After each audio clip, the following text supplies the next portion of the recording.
Well, good evening and hello, and I'm so glad that you are joining us for this opportunity to celebrate tonight. Just a couple of quick logistics as we are getting going here. We did set the time for tonight's social hour and cocktail hour to be at 5:15 in the hopes that it gave you a little bit of time to maybe go pick up an adult beverage if you wanted one, because we do want to have some time of celebration tonight.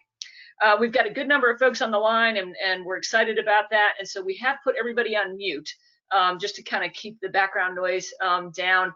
But there is a chat feature in the application. And so later on, we'll open it up for questions and let you type in some questions in the chat feature, and we'll get you some answers and engage that way. But we've got a good lineup of folks that are with us tonight. So we're going to be able to share some exciting things with you and be engaged as we celebrate. It really is, the purpose of tonight is to celebrate. And really we want to celebrate women empowering women and the history of the Habitat Women Build. There's a lot there to celebrate, and we'll talk about that more in just a few minutes. We also want to celebrate that today is Women's Equality Day, right? So this is an opportunity for us to celebrate the 100th anniversary of the 19th Amendment to the Constitution, granting women the right to vote. So there's a lot to celebrate with that, and lots to link between our affiliates, the effort to build for women-led head of household, and that opportunity for voting and things of that sort. Advocacy is so important, and it's part of how we use our voices. So tonight I have one of my favorite Women's Build t-shirts on, and it says, you know, the rising of women is the awakening of everybody, and that's kind of the advocacy of making sure that everybody understands how we can empower women and how we celebrate women through the Women Build. But as part of celebrating the 19th Amendment and the 100th anniversary of that, we have invited a guest speaker with us tonight. So Carolyn Lyons is going to join us.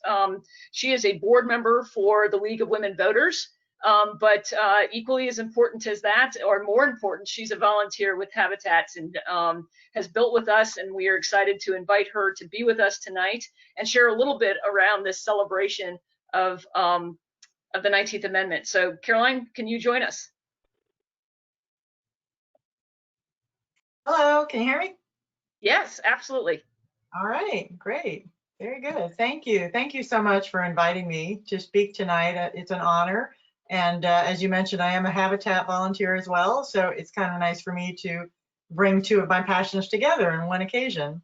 As you mentioned, this is a historic day. This is the day 100 years ago that the 19th Amendment was passed and certified into law, granting, we say, many women the right to vote. And we say that because although technically it did grant American women the right to vote, in practice, many, many women did not actually have access to the polls. There were many more decades of work that African American women, Native American women, Asian American women, lots of other women, groups of women had to fight, to continue to fight, to really have equal access that we know today. And in fact, the fight still goes on. There are still sometimes barriers to voting, and that's sort of what the League of Women Voters is all about.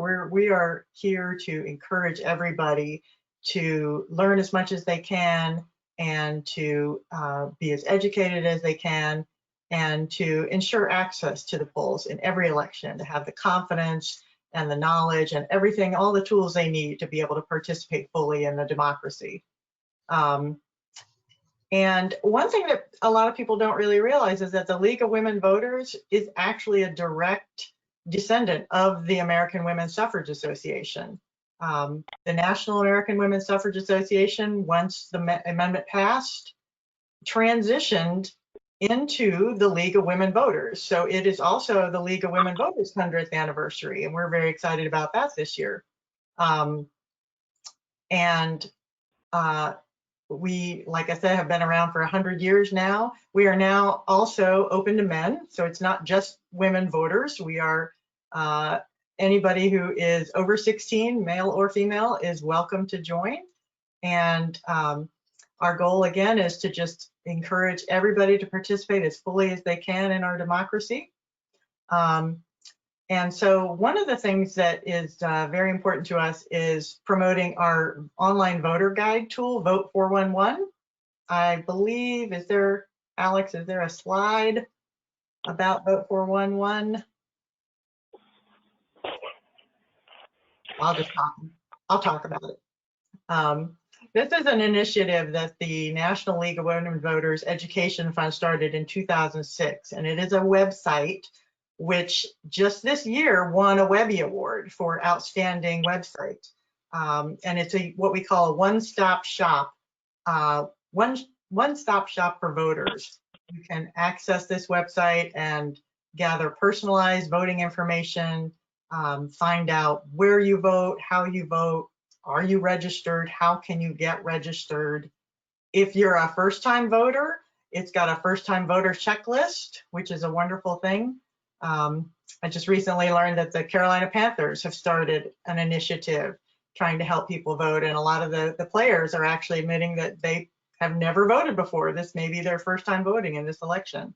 So vote411.org is a wonderful resource for people, and we're just trying to spread the word, and we can answer any questions you have about that as well if you contact us at the League. Well, that's great. That's great information, and thank you for being with us, Carolyn. We want to celebrate again the 100th anniversary. We want to recognize the power of having a voice, and that voting gives a voice to all, and to especially women. And so, as we celebrate tonight the empowerment of women, we are thankful that you are here. We're thankful that you're a volunteer with us and have built with us before, and hope that you'll build with us again soon. When we think about the Women's Build, the history of the Women's Build is really important and is part of what we want to celebrate tonight, right? That we have been able to do so much across this entire region in celebrating women and providing housing that was important and necessary for women and women-led head of households. The Habitat International Women Build program started in 1998 as a national program and became a global program. But it's really interesting that the roots of that program, though, started here in the Charlotte area in 1991.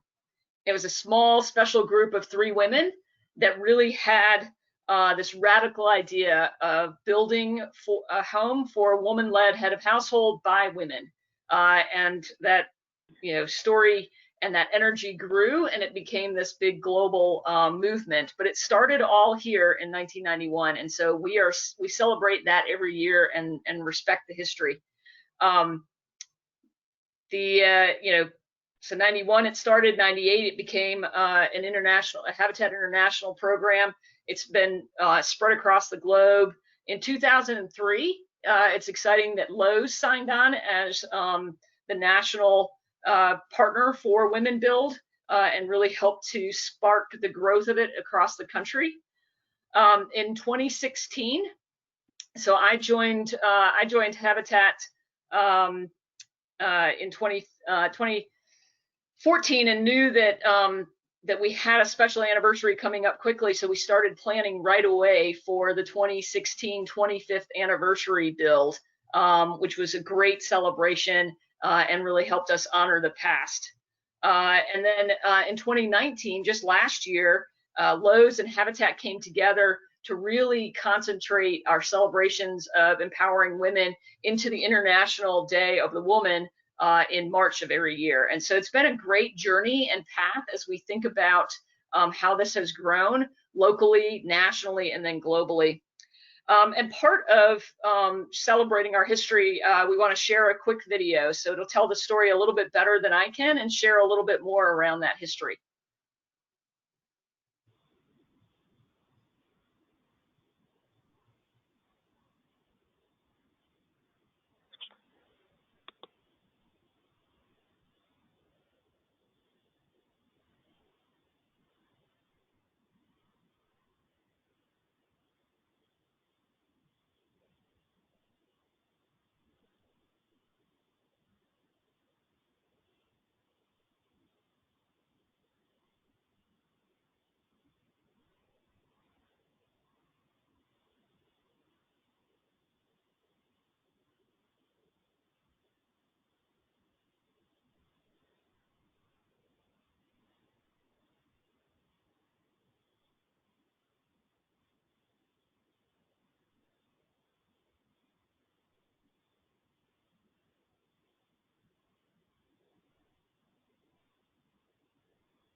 I love that video, and I love the way that it helps to frame the story and to celebrate what's been going on. In the video, you saw some of the blue T-shirts from the 25th anniversary. I've got one over behind me. So one of these directions, I have the 25th anniversary T-shirt. I have the Women Empowered Women T-shirt. I've got one of my favorites. The T-shirt, the Women Build T-shirt, has been kind of a tradition, so we're going to, in just a few minutes, we're going to show you the 2020 T-shirt. But before I get there, I thought I would ask, and we'll do a quick poll of folks that are on the line and see how many Women Build T-shirts do you have, and see who's got the most.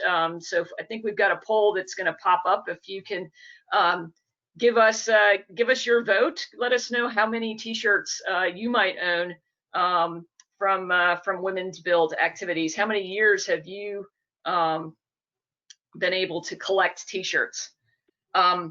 One of the folks that has collected a lot of shirts over the years has been a strong supporter of Habitat, locally, nationally, is Brenda Suits.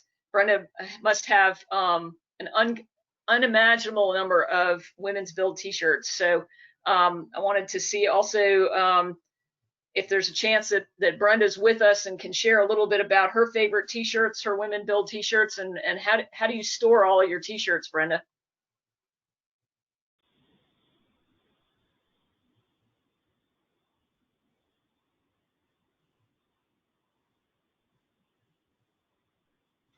Do we have Brenda? Brenda might be muted. Can't get Brenda to be unmuted. Okay. Please hold for technical difficulties. We have minor technical difficulties. So we're going to go ahead and move forward with that. So hopefully everybody's got a chance to register in the poll. Will we get some poll results, Alex? I unmuted Brenda. She should be able to talk now. And let me close this poll and share the results. There we go. Can you hear me, Laura? Yeah, go ahead, Brenda. What do you do with all your T-shirts? Actually, I took all of my Habitat T-shirts and had them made into a quilt. So, really? Yeah, and so I wrap myself up in my Habitat T-shirts, and I love it every time I do. So, Brenda, how many Habitat Women Build sites have you had the chance to build on, do you think? I've lost track through the time. Was on the original one with Mrs. Carter and Janet Stewart and her family. I've had women builds in at least probably a dozen U.S. cities and one foreign country. I participated in a women build in Haiti in 2011 as part of the Jimmy and Rosalind Carter project. That year, the year following the large earthquake. So it's amazing. Women Build works all over the world. And it's just been an amazing journey that I've been real proud of to be a part of. That's great. Thanks, Brenda. We appreciate it. We appreciate you being part of this year, which is a little bit of an unconventional celebration this year. So, we decided that even though this year we're not going to be able to build physically together, that we did want to mark the celebration of the 29th Women's Build in the Charlotte region. And so we are unveiling tonight. So those of you that are on the call, you're getting a sneak peek of the new 2020 29th anniversary Women Build T-shirt. So let's go ahead and unveil that. There we go. It's going to be a heather raspberry color. And it says that we don't back down, we build back, which is truly the sentiment of what's happening during this pandemic. We are not giving up. We are not sitting on the sidelines. We are building. We're just doing it differently than we've done before. So we're excited about this. And we hope that everybody else will be excited about adding this special 29th Build T-shirt to their collection. This year's build is sponsored by Lowe's, again, such a great partner of ours. And so I want to invite Jennifer Thayer, who is Vice President of Operations with Lowe's. She is also a member of our board of directors for the Charlotte region. And I want to invite Jennifer to greet you and say some words of hello tonight. Hey there. Thanks, Laura. I appreciate it. And good evening to everyone. And I just want to thank you for joining us for this virtual Women's Build kickoff. As Laura said, I'm the Regional Vice President of Stores here in Charlotte for Lowe's Home Improvement. And Lowe's is super excited to sponsor the Women's Build, an event that we've partnered with Habitat on for over 12 years now. And it's really important to us that women have access to safe, affordable housing. And it's also important that we teach women how to build homes so they feel empowered to help others within their own communities. And just to note, we welcome volunteers of all skill levels, so no experience is needed to join. So for many people, this is the first time they use a power tool, and that's okay, because all volunteers get the opportunity to learn how to frame a house or do tiling or put roofs on, and they have the support of a professional by their side to help them do that. So I've been lucky enough to be a part of many Women Build projects, from Texas when I was in Houston and San Antonio, to when I was in Florida and we did a big Women's Build in Orlando, and then now here in Charlotte and North Carolina. And probably one of my most memorable ones, which you guys can't tell from this picture, is it was sleeting and snowing, freezing rain in the South End last year when we did this. So I would have to tell you, this could be one of the quickest Women's Builds we've ever done in history, I would have to say. But I have to say, everyone had a smile on their face and so excited to be there. The homeowner was there, so it happened in the parking lot of our Central Charlotte store. So in saying that, I hope everyone considers volunteering in a future Women's Build event to support and encourage other women around you. I've met some incredible people through this, and now to sit on the board and to work with Laura and everyone with Habitat here in Charlotte is super exciting to me and really means a lot. So with that, Laura, I'll hand it back over to you. Thanks, Jennifer. So we're so thankful to Lowe's and to you for being such great partners with us on this journey. We had a chance in the video, you got to hear a little bit about Janet's story, who was our Women Build homeowner in 1991. But we're really excited that tonight we're also going to get the opportunity to introduce you to Deborah Adams. She is our 2020 Women Build partner, and she has been working hard getting ready for this this opportunity. She is a grandmother. I'm going to in a minute ask her to tell you a little bit more about herself, but she's a grandmother. She's worked with Atrium Levine Cancer Children's Hospital for 14 years, and Habitat is not foreign to her because she has a sister that is also a Habitat homeowner, and so she was introduced to our program through that. She has been working hard on her partnership and sweat equity hours, working in the restores and Julia's, and is just getting excited for her house, which we will be building in the Hemphill Heights neighborhood. So you can see that on the screen and the house design that we're going to be doing. We're having a tiny bit of video challenge with Deborah. So she's on the line and we're going to chat here for a second, but I'm really sad you can't see her in person. But Deborah, that's a great picture of Deborah. There she is. So Deborah, tell us a little bit about your journey, how you came to Habitat, and how the last couple of months have been going as you're getting ready for homeownership. Okay, good afternoon, everybody. Good evening. When I first came to Habitat, it was I think it was going into the end of 2019, like the end of 2018, because I lost my mother and I took care of my mother, and my sister had got a home. But I was like, I don't know if I want a home, and I went on ahead and put an application in. I didn't really think I would get approved, because I never got approved for anything really, nothing big like the home. So I put it in and I waited 3 months, and I don't know how long it took, but when I went to the mailbox one day, it said Habitat. I was like, oh, I got a letter from Habitat. I opened it up, and it said, you're going to the next phase. Oh, my goodness. I'm going to the next phase. I got my running shoes on. I was so happy. I told my sister. I couldn't tell my mother. I told everybody. I'm going to the next phase with Habitat. And then I've been, like I said, I've been on the job for 14 years at Levine Children's Hospital. I work in the emergency room, children emergency department, and I love my job. You know, I always wanted to put my mom in a home, but it didn't seem to happen because I lost her in 2017.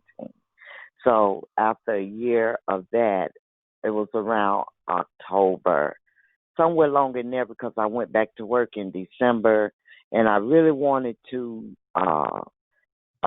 put some more time back in work before I applied, and my sister would always say, you know, I got to go to my classes. I got to go do the retail stores. I'm graduating. My home getting built, and she would come, and I'm like, really? So when she really moved in, and I saw her home, I said, this is real. Oh, this is real. I want a home. I really want a home now. I can't wait. So I got involved, and I got all the information that they needed. And I was staying at, I was in the Timbers Apartments first, and then they changed the name to Magnolia Hill. Then they changed the name to Hill Rock Estate. That's where I laid my head at for 8 years, and the rent was going sky high. And I got my home visit, and moving forward, it was very exciting that I got approved.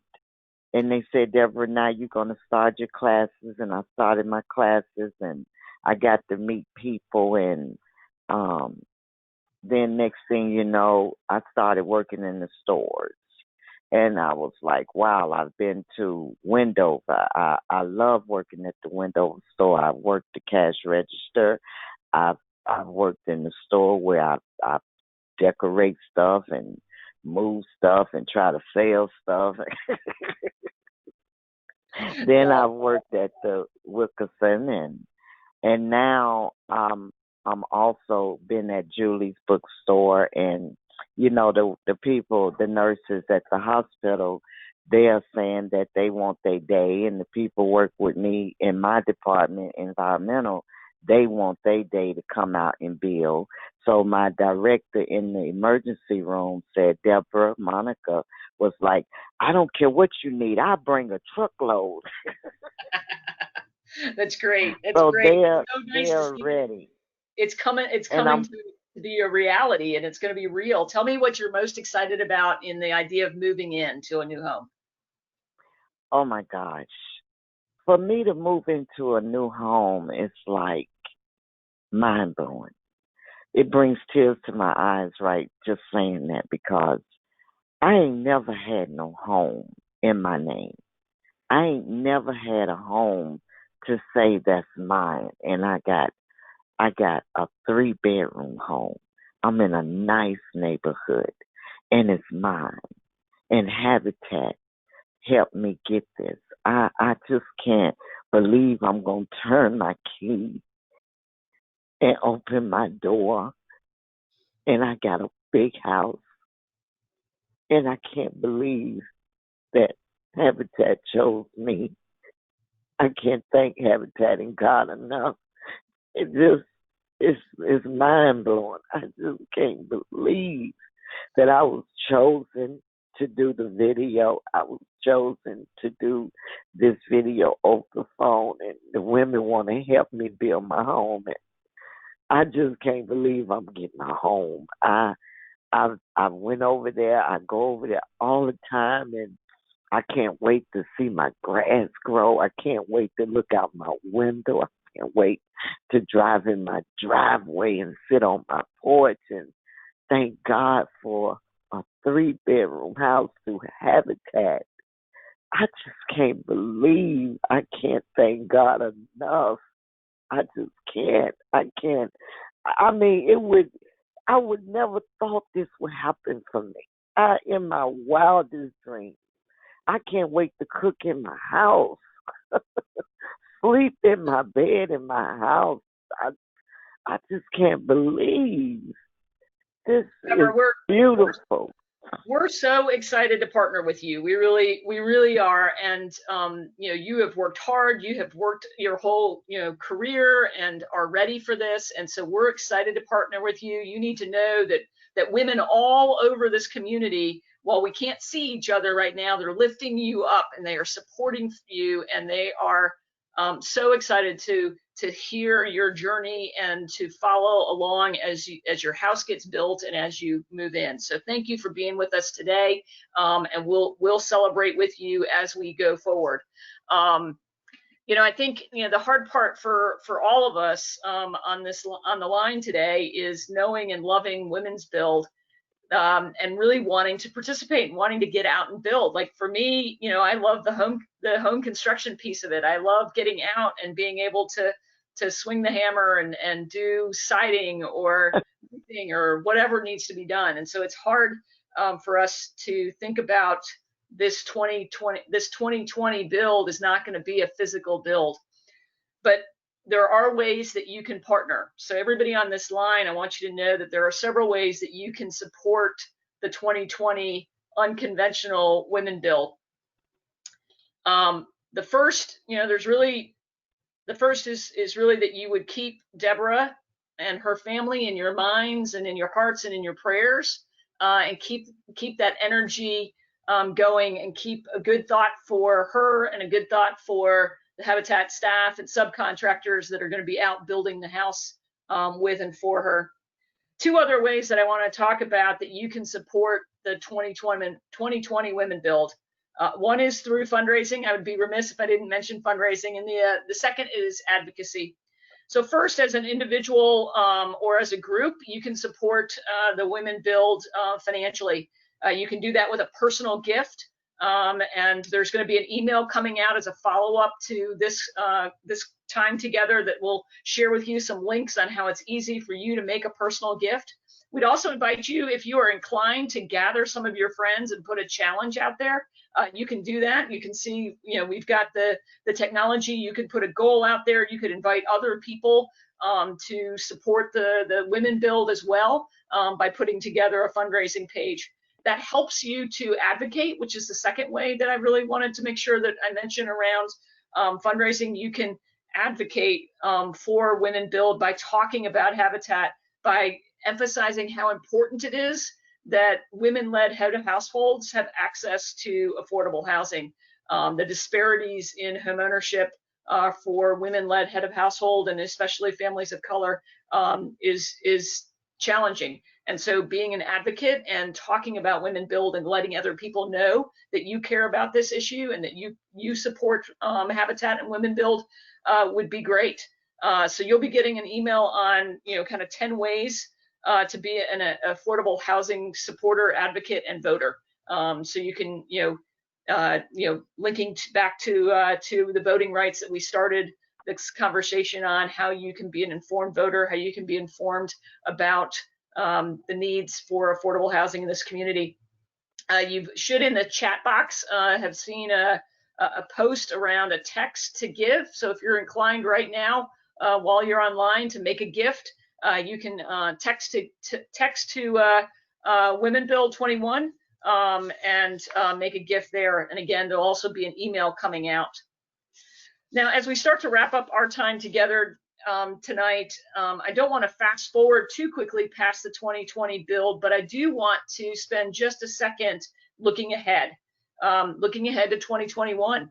Because before we know it, around the corner will be 2021, and it'll be the 30th anniversary of the first Woman Build that was here in Charlotte, that started that national and then global Women Build initiative.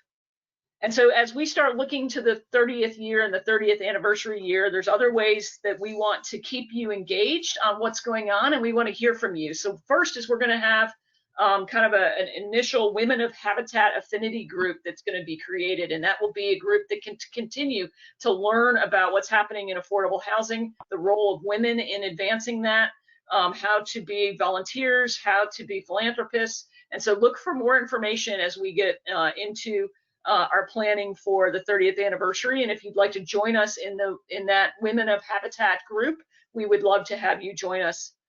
The second will be around kind of that grassroots effort of recruiting people and engaging. We have a very aggressive goal for the 30th anniversary. We want to do 3 new houses, and we want to do 3 critical repairs, all for women-led head of household. So we want to lean into that. We want to have aggressive goals, similar to the t-shirt that says, we don't back down, we build back. That's what we're planning for 2021. We're not backing down. We're going to go bold. We're going to go big and have some great goals for that.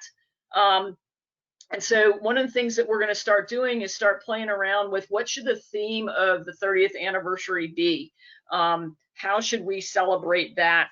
And so we've got another quick poll. We're going to pull up, Alex, if you want to pull up a quick poll, we've got kind of the idea of some thoughts for the 30th anniversary that could be on the t-shirt, could be part of our celebration.